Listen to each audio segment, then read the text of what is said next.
Muito boa tarde, queridos irmãos em Cristo Jesus, membros, agregados, amigos da Igreja Batista em Vila das Belezas. É a igreja que promove, que patrocina o nosso encontro, né? O nosso Pão das Três. Graças a Deus por essa oportunidade tão boa, tão rica que temos de celebrar o nome do nosso Senhor e Salvador Jesus Cristo. Muito bom essa oportunidade de cantar, de meditar na palavra de Deus. Que alegria sentimos no coração. Todas as tardes em que nos encontramos aqui mesmo, né, celebrando o nome do nosso Deus, agradecendo as bênçãos recebidas. Temos muito o que agradecer, temos muito o que pedir também, e que bom é saber que temos um Deus que ouve as nossas orações, que nos abençoa, que nos ajuda, graças ao seu santo nome. Queridos irmãos, nós vamos orar ao Senhor, pedindo que Ele nos abençoe, que Ele nos guarde, que Ele nos dirija, que Ele tome o nosso coração, que Ele tome a nossa mente, que tudo que venhamos a fazer, a dizer aqui, que seja para a honra e glória do nosso Deus. Então nós vamos orar. Santo Deus, nosso amado Pai, nós louvamos o Teu nome, Senhor, agradecidos pela bênção de mais um dia e mais uma tarde feliz, tarde de encontro do Senhor com o seu povo. Agradecemos, Pai, pelo Pão das Três, esse ambiente, esse momento, esse tempo que temos recebido como dádiva do Senhor para promover a Tua palavra, para promover o Teu reino, e para trabalharmos para o Teu louvor e para a Tua glória, e para a edificação da Tua igreja, do Teu povo.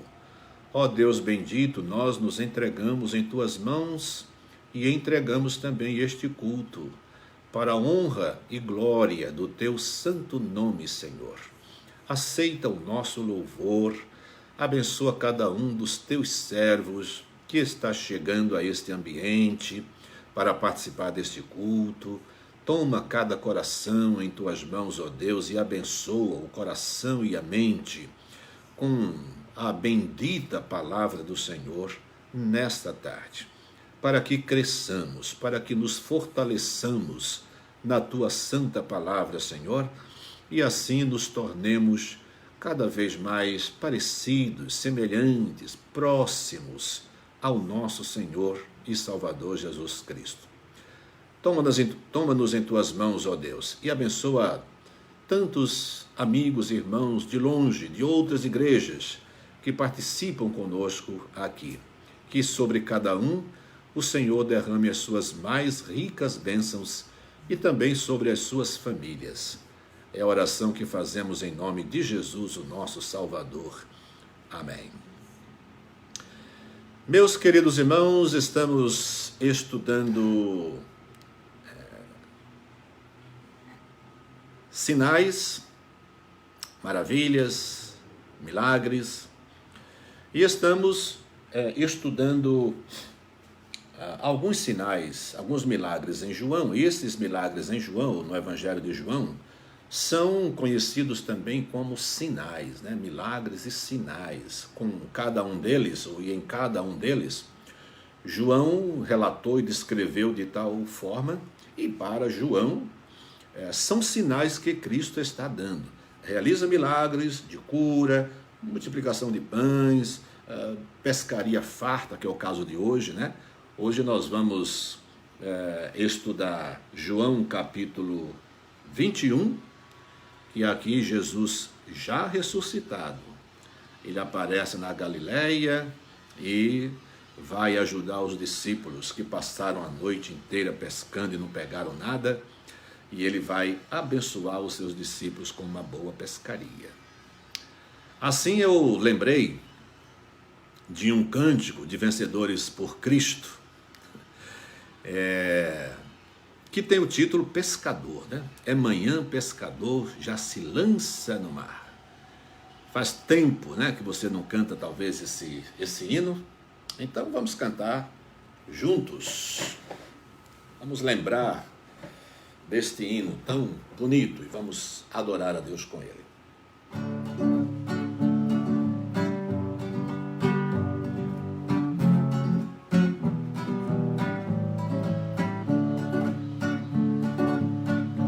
É manhã, pescador, já se lança no mar pra pegar uns pescados, pra ganhar uns trocados, para se sustentar. Sol a sol com suor, céu e céu, mar e mar. Quando enfrenta perigo, logo lembra do amigo que não pôde voltar. Meia volta se faz, não dá pra retornar. Some o sol, some a cor, surge o medo e o temor, e esquece da dor, e esquece do pão, e esquece o metal. Sabe que de sua vida, se Deus não der guarida, o que vem é fatal. Pois se a vida é naufrágio, todo esforço é fracasso, só Deus tem solução. É manhã, pescador, já se lança no mar pra pegar uns pescados, pra ganhar uns trocados, para se sustentar. Sol a sol com suor, céu e céu, mar e mar.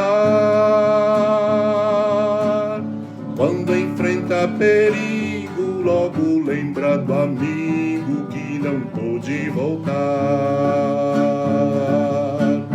Meia volta se faz, não dá pra retornar.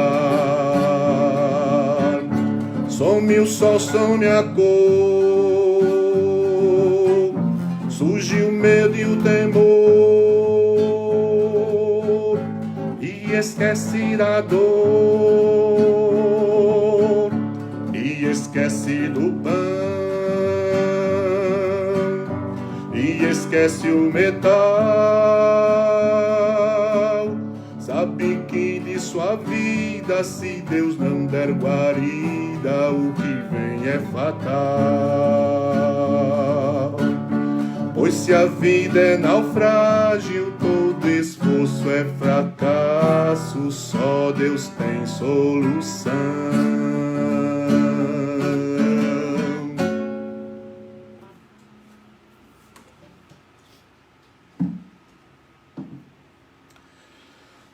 E então este hino, como uma introdução ao nosso estudo, nos leva imediatamente ao Evangelho de João, capítulo 21. E aí, se você puder abrir a sua Bíblia, usar o seu celular, participando conosco da leitura. São 13 versículos apenas, João capítulo 21, de 1 a 13. Depois disso, manifestou-se Jesus outra vez aos discípulos junto ao mar de Tiberíades. E manifestou-se assim: estavam juntos Simão Pedro e Tomé, chamado Dídimo, e Natanael, que era de Caná da Galileia, e os filhos de Zebedeu e outros 2 dos seus discípulos. Disse-lhe Simão Pedro: vou pescar. Disseram-lhe eles: também nós vamos contigo. Foram e subiram logo para o barco, e naquela noite nada apanharam. E, sendo já manhã, Jesus se apresentou na praia, mas os discípulos não conheceram que era Jesus. Disse-lhes, pois, Jesus: filhos, tendes alguma coisa de comer? Responderam-lhe: não. E ele lhes disse: lançai a rede à direita do barco, e achareis. Lançaram-na, pois, e já não a podiam tirar pela multidão dos peixes. Então aquele discípulo, a quem Jesus amava, disse a Pedro: é o Senhor. E quando Simão Pedro ouviu que era o Senhor, cingiu-se com a túnica, porque estava nu, e lançou-se ao mar. E os outros discípulos foram com o barco, porque não estavam distantes da terra, senão quase 200 côvados, levando a rede cheia de peixes. Logo que saltaram em terra, viram ali brasas e um peixe posto em cima e pão. Disse-lhes Jesus: trazei dos peixes que agora apanhastes. Simão Pedro subiu e puxou a rede para a terra, cheia de 153 grandes peixes. E sendo tantos, não se rompeu a rede. Disse-lhe Jesus: vinde, jantai. Vou parar aqui. Que texto extraordinário, sugestivo, bonito.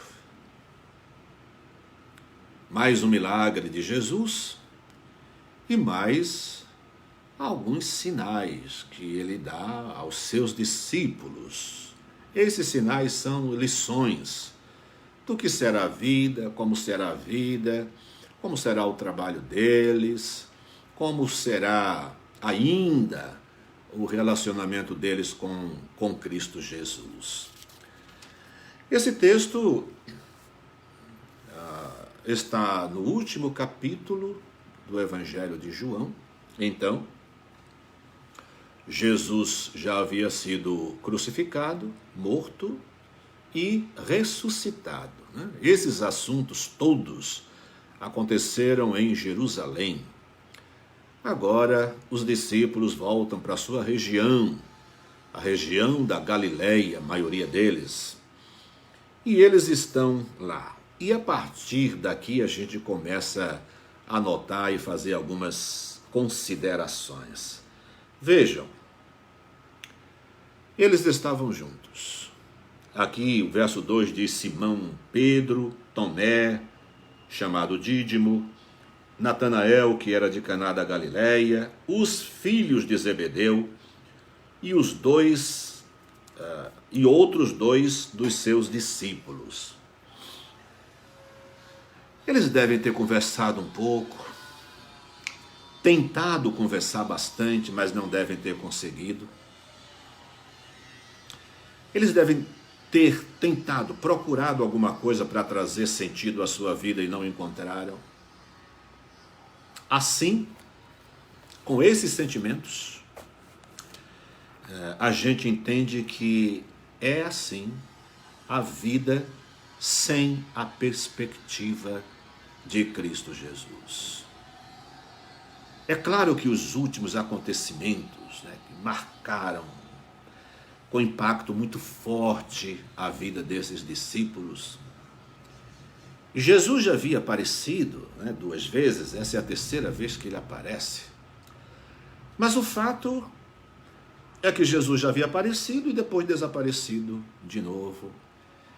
E tudo indica que os discípulos estavam chegando à conclusão de que não mais teriam mesmo aquela vida intensa dos últimos 3 anos que viveram com seu Senhor, com seu amigo, o seu mestre, o provedor, poderoso de tantos milagres. E todas essas coisas passam pelas cabeças dos discípulos e talvez já seja batendo na mesma tecla, sem saber o que fazer. Essa palavra de Pedro nos leva a pensar exatamente nisso. Eles estão ali, e aí no verso 3 diz assim: disse-lhe Simão Pedro, vou pescar. Essa expressão, vou pescar, aqui no texto, parece de alguém que estava tentando encontrar o que fazer, dar continuidade a uma vida tão intensa e tão impactante, né, de atrair multidões com seu Senhor. E agora não. Agora parece que tudo tinha acabado, sinais de alguma mudança já havia sim, mas que certamente não seria mais uma vida do mesmo jeito. E parece Pedro sentir muito isso, especialmente Pedro. E é como se ele dissesse: sabe de uma coisa? Eu vou pescar. E aí, os discípulos também disseram que iam também. Disseram-lhe eles: também nós vamos. E aí foram. Pedro vivia da pesca. É bem provável que Pedro, Tiago e João fossem uma espécie de sócios, né? Empresários da pesca. Eram amigos, companheiros e provavelmente parceiros, né? Eram pequenos empresários, donos das suas redes, talvez sócios, talvez. Eles eram tão próximos e tão amigos. Então eles resolvem: vamos pescar. Não há aqui uma tentativa de recomeçar aquela vida pregressa antes de Cristo Jesus, voltar a ser pescadores profissionais. Parece-me que isso não está aqui em foco. Esse vou pescar é porque não havia o que fazer em relação às coisas mais recentes envolvendo a sua vida. E parece que ele diz: sabe de uma coisa? Vamos fazer aquilo que nós sabemos fazer. Vamos pescar. E eles estão meio perdidos.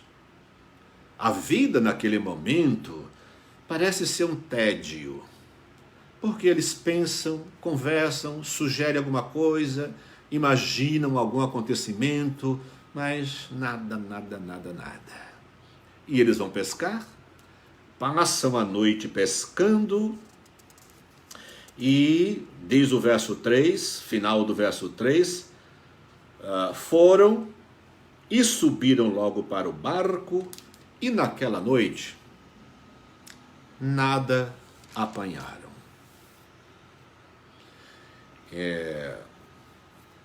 Eu já tive algumas pequenas experiências como pescador. Bem, em Pernambuco, na minha adolescência, eu pescava com os pescadores profissionais, né? Então eu era uma espécie de iniciante na pesca, com redes também, que chamamos de rede de arrasto lá, né? Uma palavra muito popular lá é mangote. Vamos pescar de mangote. É uma rede enorme. Os próprios pescadores faziam isso, muitos deles. É uma experiência tão ruim passar uma noite pescando e não pegar nada. Pescar por prazer, por hobby, a gente também volta triste, mas não é a mesma coisa, né? Já saí para pescar com alguns amigos e peguei peixe, pegamos peixe, trouxemos, mas também já fui a alguns locais, né, de pesca e pague, por exemplo. Já fui a alguns lugares que nós passamos a noite inteira pescando, né? Passamos muitas horas lá, não pegamos nada. E o nosso pensamento era assim: O que é que a gente vai dizer para as esposas da gente? Elas vão perguntar e vão ficar sorrindo da gente. E isso aconteceu com esse grupo de profissionais da pesca. Jesus sabe tudo o que está acontecendo, evidentemente. Mas já é amanhã, estou no verso 4 agora. Já é amanhã, Jesus se apresentou na praia, mas os discípulos não reconheceram que era ele. Isso já depois da pesca. E Jesus lhes diz: filhos, tendes alguma coisa para comer? Ora, perguntar a um pescador que passou a noite inteira pescando e nada pegou. Aí vem Jesus e pergunta: vocês têm alguma coisa para comer? Olha a resposta aqui. A resposta foi seca, monossilábica. A parte final do verso 5 diz: não, foi a resposta. Não. Nem sequer completaram. Não, nós não temos nada, foi uma noite difícil e tal. Não. Simplesmente disseram não. A vida sem Cristo Jesus, né, ou a perspectiva de uma vida sem Cristo Jesus, que era o sentimento a que nos referimos um pouquinho antes, né, na introdução, é uma vida sem esperança. E viver sem esperança, a falta de esperança é um estímulo a mais a um fracasso, a derrota. A pessoa que vai plantar pensando que a semente não vai brotar, você vai vender os seus produtos e sai com seu pensamento dizendo: não sei, eu vou tentar, mas o pessoal não compra, não adianta, eu passo todo dia oferecendo, ninguém quer comprar. Essa falta de esperança derrota mental e fisicamente as pessoas. Passar uma noite pescando, fazendo força, se expondo aí, recebendo picadas de mosquito e aquela coisa toda, e não pegar nada, é uma tristeza muito grande. Mas é muito interessante, meus queridos irmãos em Cristo Jesus, é muito interessante a revelação que esse livro nos faz. Por isso, mais do que milagre, ele é um sinal também. Sinal para que a gente entenda como as coisas acontecem. Os sinais nos ajudam a encontrar o caminho. E até mesmo quando não se vê o caminho, mas os sinais dados por Cristo Jesus nos levam a essa confiança. Não, o caminho está aí. A resposta está lá na frente. Jesus nos mandou ir por aqui, então vamos. Isto é milagre sinal. Verso 6: lançai a rede à direita do barco e achareis peixes, naturalmente, não aparece aqui, mas está implícito. E eles lançaram-na, pois, e já não a podiam tirar pela multidão dos peixes. Olha, Jesus sempre chega na hora que nós mais precisamos. Jesus não falha. E Jesus também não tarda. Se temos precedentes bíblicos que talvez alguém aponte como Jesus chegando atrasado nos lugares, por exemplo, na casa de Maria e de Marta, né, quando Lázaro havia morrido, Jesus não chegou atrasado. Jesus chegou na hora que deveria chegar, para que o povo soubesse, para que não houvesse dúvida de que Lázaro não tinha sofrido apenas um passamento. Não sei porque essa palavra veio agora, passamento, né? Essa é nordestina. Na nossa região em Pernambuco, quando a pessoa desmaia, alguém fala assim: olha, fulano teve um passamento. Então, vá tentar explicar o que é um passamento. Etimologicamente, acho que não chega a essa conclusão de que é um desmaio. Mas, vamos avante. Para que não houvesse dúvida de que Lázaro havia sofrido um desmaio, estava ali durante muito tempo. Nada disso, 4 dias. E as irmãs de Lázaro disseram, mestre, o corpo já cheira mal. Então ele vem na hora exata para que o seu milagre sinal, não deixasse dúvida sobre o poder que Jesus Cristo tinha sobre a morte. Não era apenas de alguém que estava realmente dormindo, semi-acordado, tinha levado uma pancada na cabeça e estava meio adormecido. Nada disso. Jesus chega quando nós estamos meio perdidos, muitas vezes estamos desanimados, sem saber o que fazer, é um problema difícil. E aí Jesus Cristo chega. A chegada de Jesus Cristo na vida de qualquer pessoa muda completamente o panorama, muda a perspectiva, muda as expectativas e muda a situação real. Passaram a noite inteira, nada pegaram, mas agora lançai a rede à direita do barco e achareis. Não se preocupe com essa palavra à direita. Não sei se ela tem alguma importância de fato. Para mim, a importância aqui está na obediência. Para mim, a importância está no fato de fazer as coisas exatamente como Jesus manda fazer. Porque Jesus dá uma orientação, lançai a rede à direita. Uma pessoa com tendência à desobediência e à autonomia, à arrogância, né? A autonomia arrogante. E você sabe de uma coisa, eu vou jogar do lado esquerdo. Qual é a diferença jogar do lado direito ou do lado esquerdo? Porque tem crente assim. Há crentes assim. Que você dá uma orientação e ele se pega alguns detalhes. Qual é a importância desse detalhe? Às vezes o detalhe significa apenas a obediência, o fato de você prestar atenção no que Jesus diz e você fazer exatamente do jeito que ele falou. Olha, ele não mandou a gente ir, então a gente vai. Senhor, eu nem tenho fé, mas conforme a tua palavra, nós vamos. Essa foi da primeira pesca maravilhosa aqui. A segunda, do mesmo modo eles poderiam dizer, nós vamos, mas vamos jogar. E alguém, inadvertidamente, poderia começar a jogar do lado esquerdo e alguém levantaria a voz dizendo, opa, assim não, o mestre nos mandou jogar a rede do lado direito. Detalhes tão pequenos, de nós todos, né? Mas esses detalhes anunciam o quanto devemos estar atento ao modo como se trabalha no reino do nosso Senhor Jesus Cristo. Vão e lancem a rede à direita.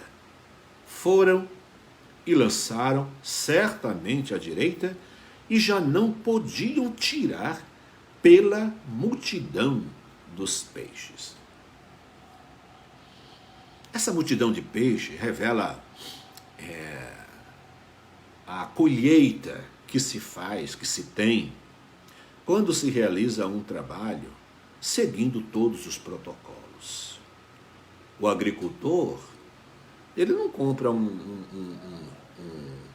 uma porção de terra, uma fazenda, sei quantos alqueires, e ele pega, vai comprar a semente e chega lá e joga a semente misturada lá junto na terra, mas com outra vegetação. Não, ele tira toda a vegetação que existe na terra. Se ele é uma pessoa que tem dinheiro, faz um estudo do solo, verifica a riqueza ou a pobreza daquele solo, e o solo pode ser enriquecido. Todo o trabalho é feito, preparado, a terra, né? E depois coloca-se a semente naquela terra já enriquecida e devidamente preparada, né?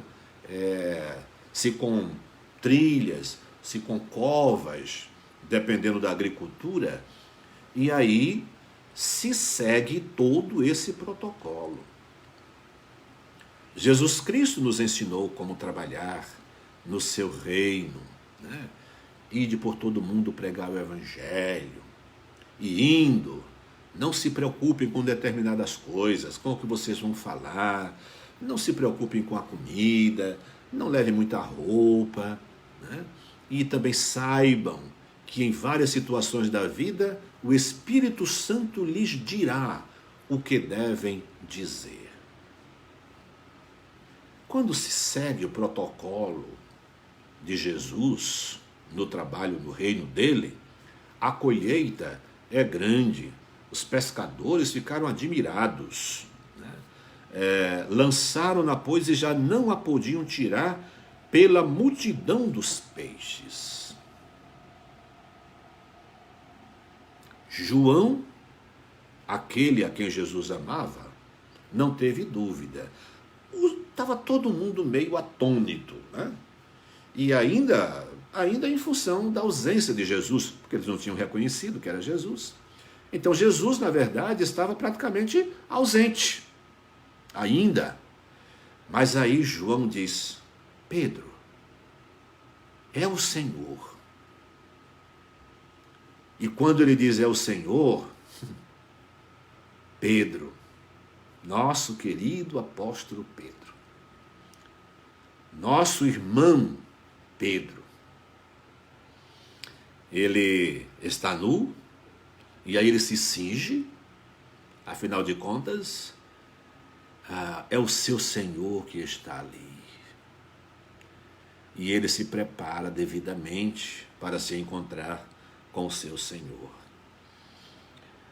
Quando Simão Pedro ouviu que era o Senhor, cingiu-se com a túnica e lançou-se ao mar, e os outros trouxeram o barco para a terra, levando a rede cheia de peixes.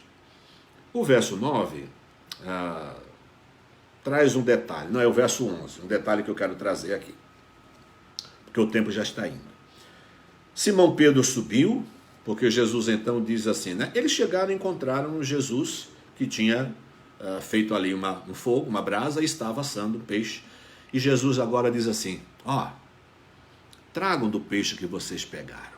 Que diferença, hein?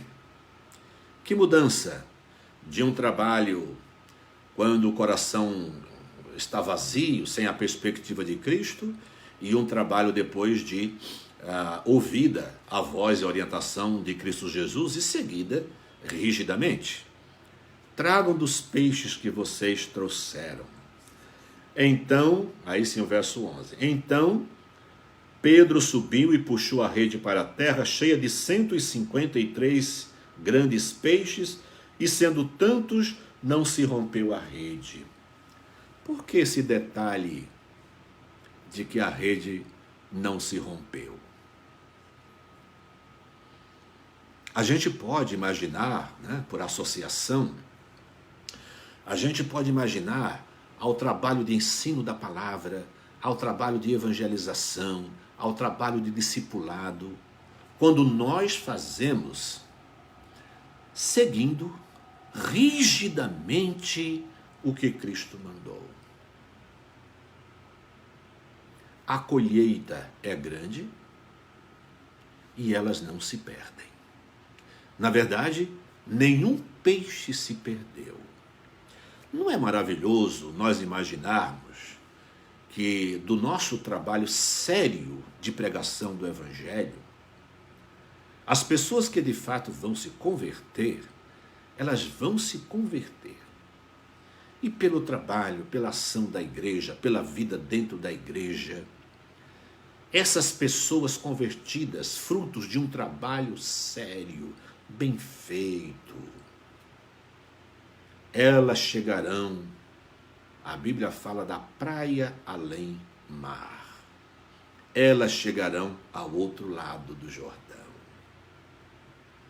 Ó bela terra de esplendor, querida herança do Senhor, nós vamos chegar lá, porque pessoas nos pregaram o Evangelho e nos ensinaram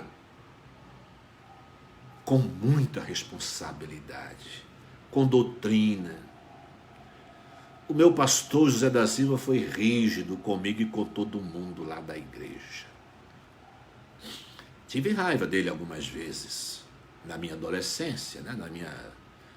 na minha infantilidade, né? Infância e infantilidade. Quem é que não tem raiva de um pastor que pega no pé e que não deixa a gente ficar fazendo gracinha dentro do culto, né?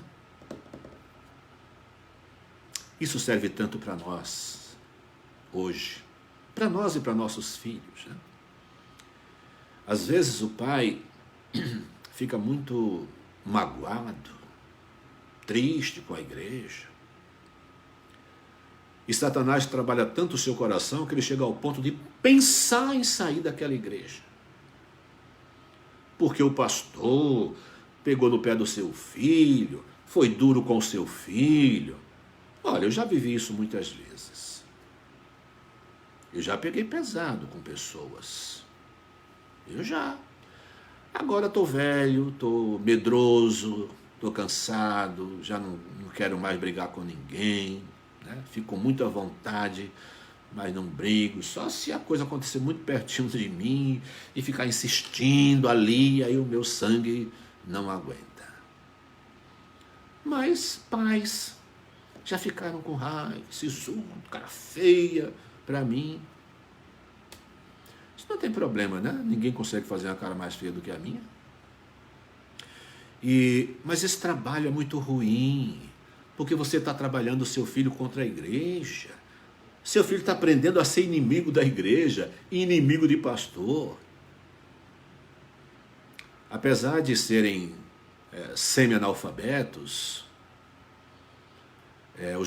os meus pais, lá na nossa casa era assim: se você disser qualquer coisa que desagrade ao pastor, se responder mal ao pastor, você vai levar uma pisa. E levava mesmo. Pizza das boas. Papai nunca me deu uma pizza, mas pizza já. Mas todas justas.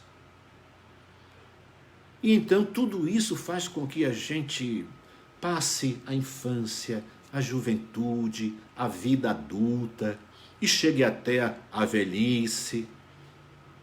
Já estou entre aqueles, né, entre estes idosos, mas todo esse período você passa e nunca passou no meu coração. Isso não. Viver sem a minha igreja, sem os meus pastores, de jeito nenhum. Trabalhar na vida dos meus filhos contra a igreja, contra o pastor, aí depois o filho se perde, ou fica aí sendo um turista para uma igreja e para outra, e você fica sem saber o que fazer. Aí nessa hora você quer até que o pastor resolva o problema. Ele não vai resolver. Se você colocou o seu filho contra o pastor, aquele pastor é a última pessoa que seu filho vai ouvir e querer conversar com ele. Jesus Cristo, né? Trabalha na nossa vida, e se o trabalho é sério, olha, nenhum peixe se perdeu. Os 150 peixes foram trazidos. A rede não se rompeu. Estrutura de trabalho bem feito. E aí a gente trabalha, como vocês sabem, aqui na igreja, a gente não usa subterfúgio para trazer ninguém para o evangelho. Se você quiser evangelizar e trazer alguém para a igreja, não comece dizendo para ele: você é meu amigo, vamos à igreja, a igreja é legal, você vai gostar, vai conhecer pessoas boas, vai fazer novas amizades. Aí a pessoa vem para a igreja, é amigo seu, vem para a igreja, e de fato gosta. Mas depois, se ele veio pensando que ia fazer boas amizades, ele vai chegar na igreja e vai encontrar uma turminha também nó cego. Turminha difícil. Aí ele vai dizer: mas então, o que eu encontro aqui, encontro gente boa, mas encontro gente ruim. Lá fora é a mesma coisa. Por isso não devemos usar meios errados para colocar a pessoa no caminho certo. Quer convidar alguém para a igreja? Diga assim: olha, você é meu amigo, eu gosto de você, mas você não é crente, você não crê em Jesus como seu Salvador. Eu gostaria de desfrutar da sua amizade aqui na terra e da vida com você no céu. Eu quero encontrar você no céu. Nós vamos juntos. E convide a pessoa para vir para a igreja para encontrar Cristo Jesus, para ouvir a palavra. Olha, vá ouvir, vamos juntos. Vamos ouvir a palavra de Deus na nossa igreja. Aí a pessoa vem, cheio de timidez, de observação, fazendo leitura de tudo que vê e que ouve, mas ela vai ouvir a palavra de Deus, sabe o que vai acontecer? Ela vai se converter e vai permanecer, porque você a convidou não para fazer novos amigos na igreja, você a convidou para ouvir a palavra de Deus. Olha que diferença. Então este milagre, mais do que trazer peixes,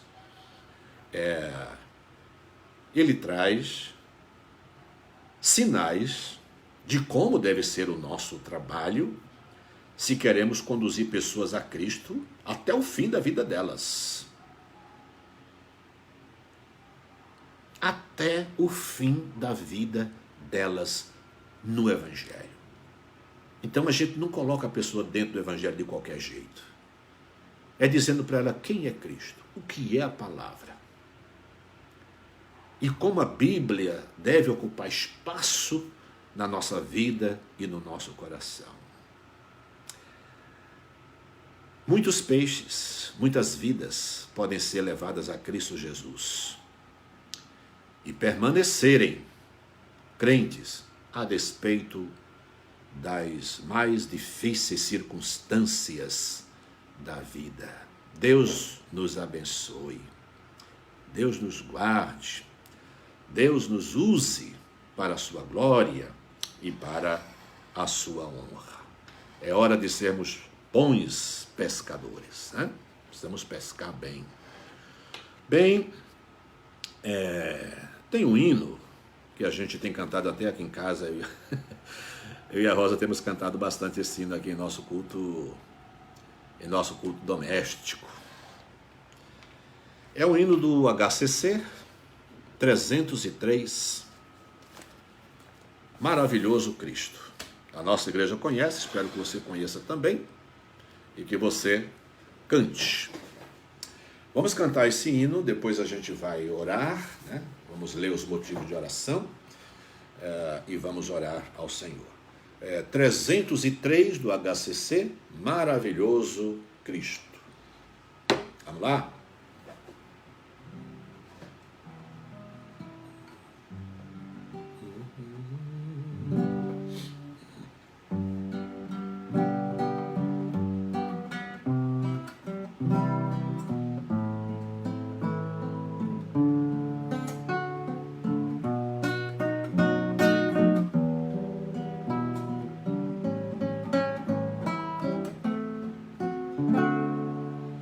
Por mais triste que seja o dia, ou a noite sem terminar, quem em Cristo Jesus confia, ainda cantará.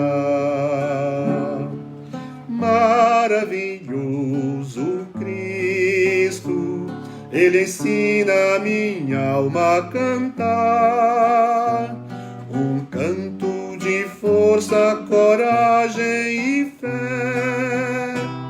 Ele ensina a minha alma a cantar.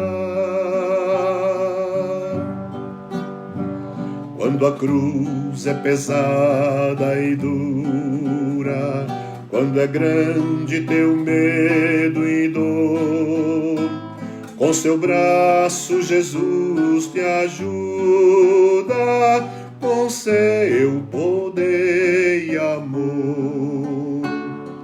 Maravilhoso Cristo, Ele ensina a minha alma a cantar, um canto de força, coragem e fé.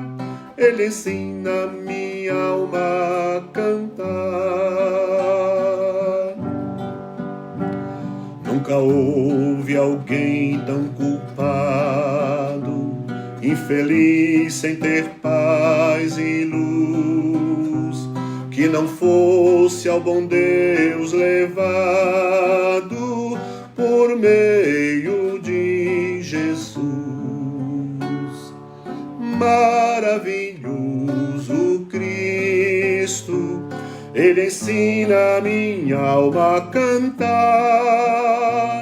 um canto de força, coragem e fé. Ele ensina a minha alma a cantar.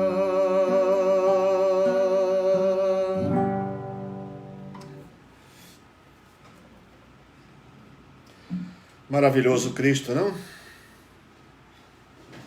Ele ensina a nossa alma a cantar, porque Ele põe em nós a alegria, a realização, e é com esses sentimentos que devemos cantar, adorar Cristo Jesus. Bem, vamos aos nossos pedidos de oração.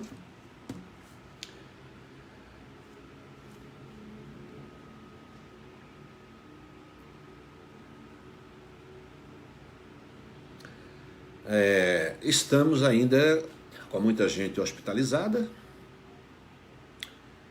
muita gente de quarentena, mas muita gente melhor também, graças a Deus.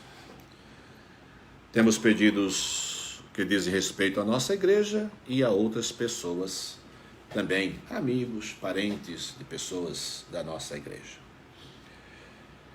Olha, Adolfo, Rosa e Márcia, todos melhorando, graças a Deus. Renato,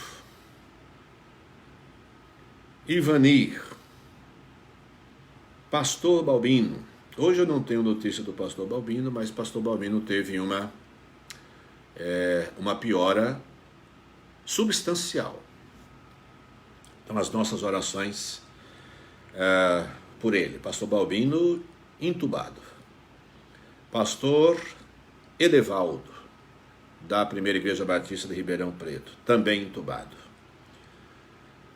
Aldo, conhecido da Nélia, hospitalizado, não sei se intubado. O Newton, intubado. Isilda, melhorando. Então, informações aí da Cida Fraga, que é família. Abinomil, melhorando bastante, graças a Deus. José Carlos também foi extubado, parente da Cida.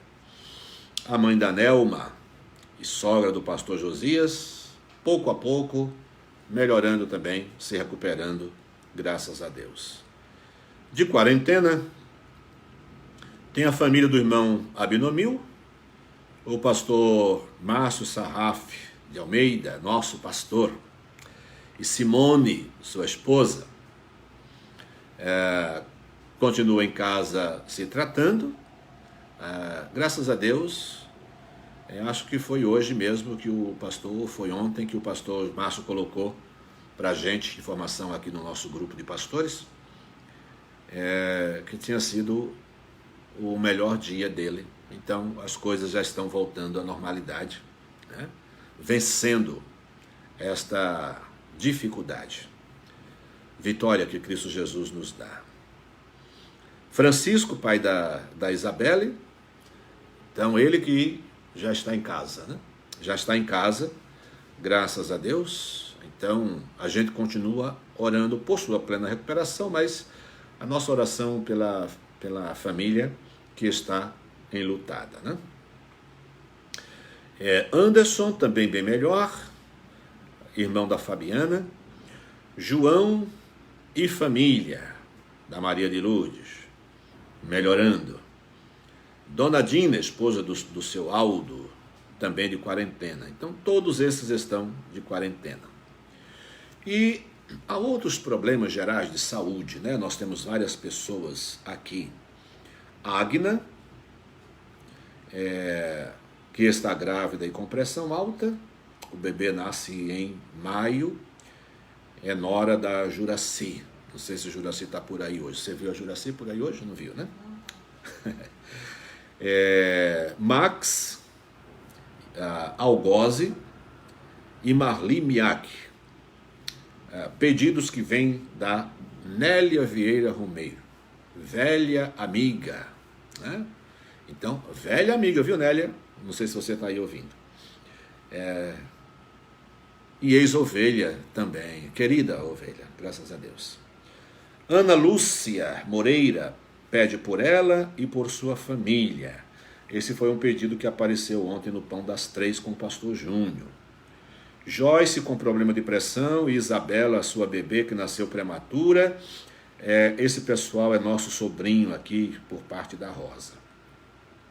Jusilene, filha da Zuleide, e aí uma turminha aguardando cirurgia. A Lucilene, Andréa Volpe, Alessandra, Abigail Leite, Luiz Dantas. Essa turma toda está aguardando a oportunidade de fazer cirurgia. A gente continua orando.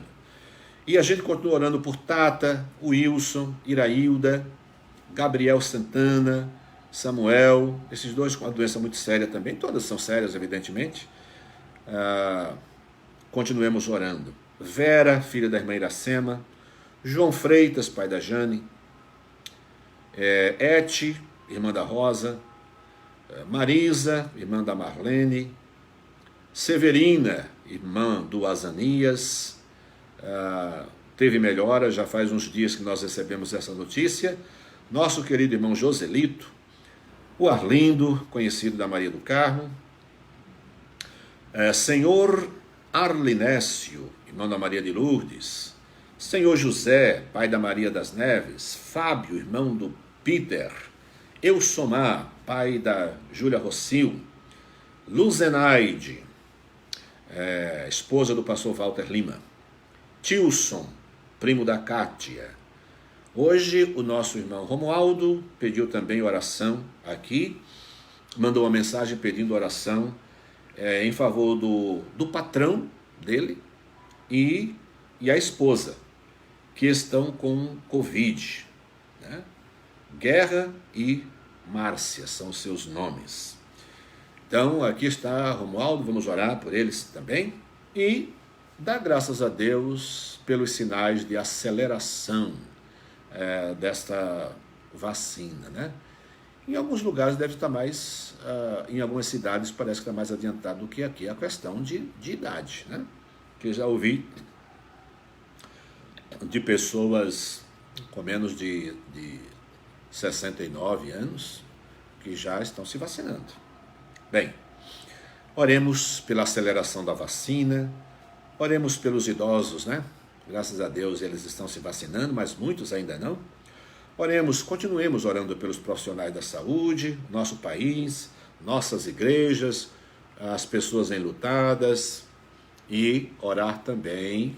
Estamos terminando o mês de março, orar também por nossos missionários, nossos projetos missionários. E aproveito para lembrar a você antes da oração, porque com a oração a gente finaliza o trabalho aqui, se você ainda não deu a sua oferta missionária. Eu recebi pelo menos uma sugestão de que a nossa igreja receba ofertas para missões, pelo menos até o dia 5. Algumas empresas com esses problemas todos, fui informado de que tem empresas ou que está atrasando o pagamento, ou que mudou também a data do pagamento, né? Passou a pagar no dia 5.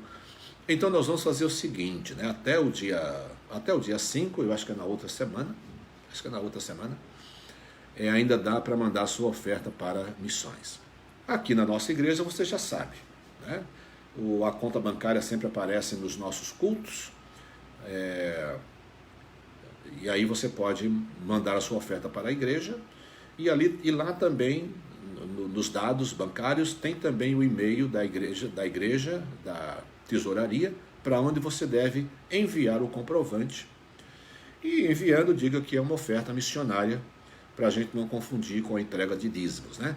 Missões vai tudo para missões, né? A igreja repassa tudo que entra para missões, mas é na mesma conta onde os irmãos também colocam os seus dízimos e as suas ofertas.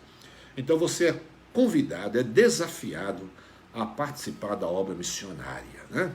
Então, na sua igreja, ou se você no momento está sem igreja, mas está ouvindo a nossa, quiser dar sua oferta missionária através da nossa igreja, fique à vontade, mas especifique que é para a gente mandar. Vamos orar por essas pessoas, meus queridos irmãos, nos humilhar diante de Deus e pedir as suas misericórdias sobre nós todos, sobre o nosso país, sobre os nossos irmãos enfermos. Oremos. Maravilhoso Deus, nosso Pai amado, cheio de amor, cheio de misericórdia e graça, nós agradecemos, Senhor, o privilégio que temos de servir ao Senhor, de trabalhar no reino do Senhor, de confiar no Senhor e confiar os nossos problemas, nossas enfermidades, confiar às mãos do Senhor. Oramos nesse instante, Pai, pedindo que a Tua misericórdia alcance esses irmãos que estão hospitalizados, intubados. São pastores, naturalmente trazendo sofrimento e preocupações à sua família, à igreja onde pastoreiam, aos amigos. Pedimos, Pai, a Tua misericórdia para tirar da cama, tirar dos hospitais essas pessoas, meu Deus. Estende a Tua mão poderosa, alcança-os, ó Deus, alivia as suas dores, recupere o seu corpo, dando saúde e força para lutar contra esse vírus. Pai querido, não há problema diante de Ti, nenhum problema é grande diante do Senhor. Basta uma palavra, basta uma ordem, Senhor. Diante do poder da Tua palavra, não há resistência, Senhor. Não há resistência.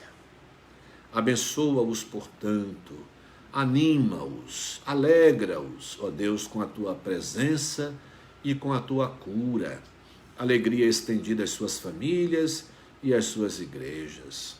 Abençoa também os nossos irmãos que estão se tratando em casa, estão de quarentena, isolados, e talvez alguns com algumas dificuldades. Pedimos, Senhor, que o Senhor os abençoe e que tenham sempre pessoas que possam ajudá-los a trazer as coisas para casa.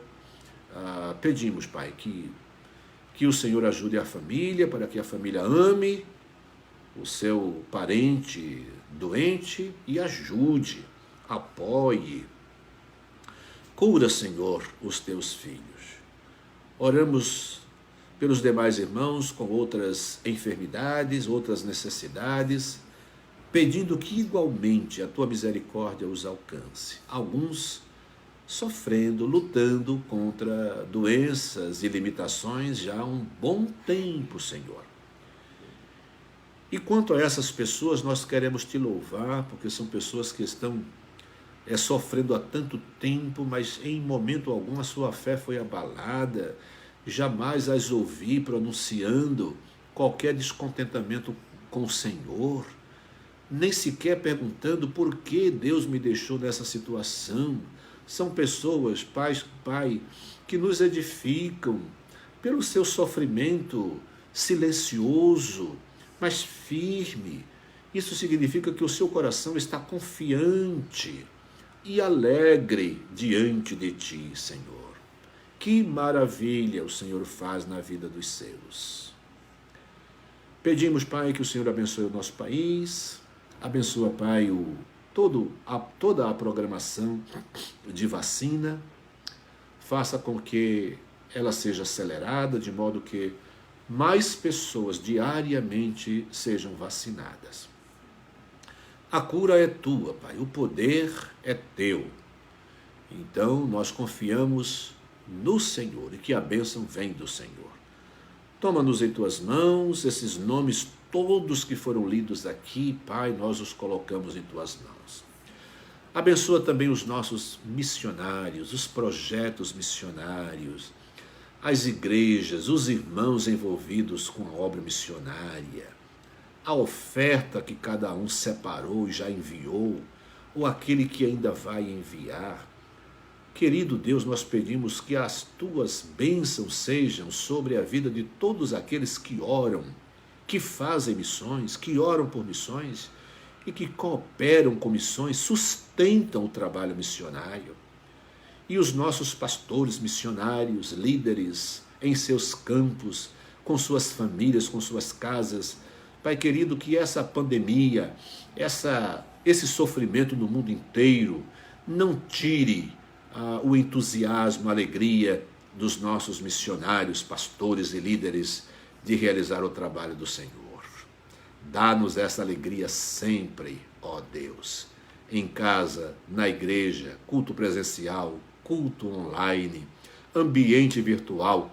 Isso, querido Deus, não importa muito.